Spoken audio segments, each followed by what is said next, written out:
यह निकल नहीं पाती है।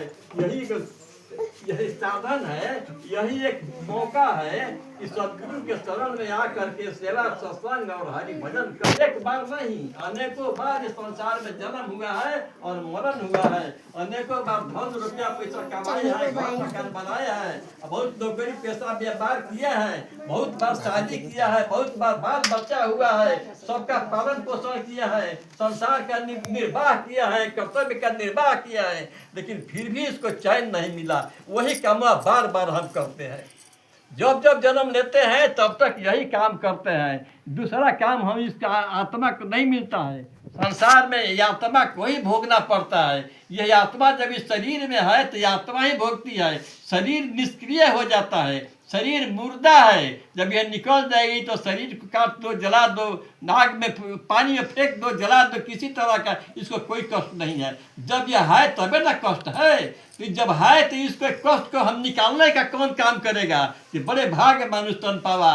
इसी कष्ट को निकालने के लिए हमको मनुष्य का शरीर मिलता है कि 1,84 भरम कर पौपर अटके आय, अब की पासा ना पड़े तब फिर 84 जाए। अगर इस बार हम ज्ञान में आ करके इसका सेवा करके इसको भोजन पानी दे करके बलिष्ठ नहीं बनाए तो फिर हमको उसी तरह से जाना पड़ेगा जैसा कुत्ता, बांदर, भालू, सियार, पशु पक्षी जितने हैं उसी में सब जाना पड़ता है, क्योंकि वहीं से हम आ करके मनुष्य बने हैं। और फिर वहीं जाने का प्रयास अब करेंगे तो हमारा मनुष्य का शरीर लेना बेकार हो जाता है। इसलिए इसलिए बड़ा भाग से इस शरीर में आ गए हैं और इस शरीर में आ करके सदगुरु भी आ गए हैं। सदगुरु कौन होते हैं? वही सब परमात्मा ही सदगुरु होते हैं, दूसरा कोई नहीं होता है। संसार में तो बहुत से गुरु है, हजारों गुरु है, सैकड़ों गुरु अपना अपना ज्ञान दे रहे हैं। कोई पढ़ता भी है तो प्राइमरी स्कूल से लेकर के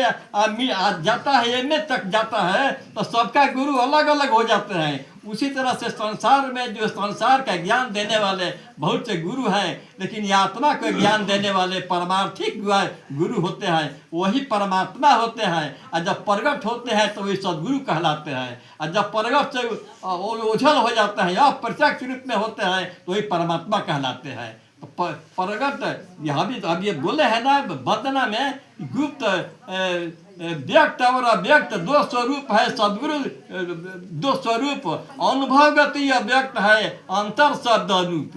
तो अनुभव में जो ज्ञान आता है तो वही परमात्मा है।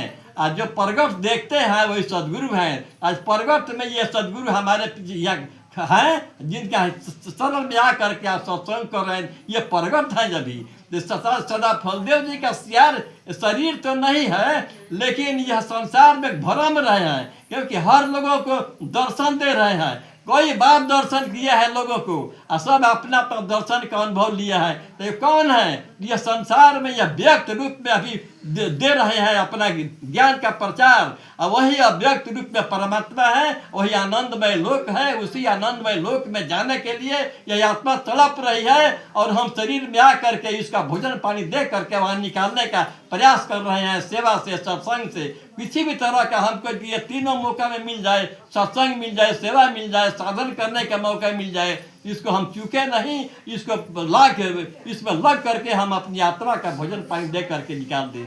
बस इतना ही कह करके मैं अपने वाणी के विराम देता हुए बोला सदैव भगवान की जय।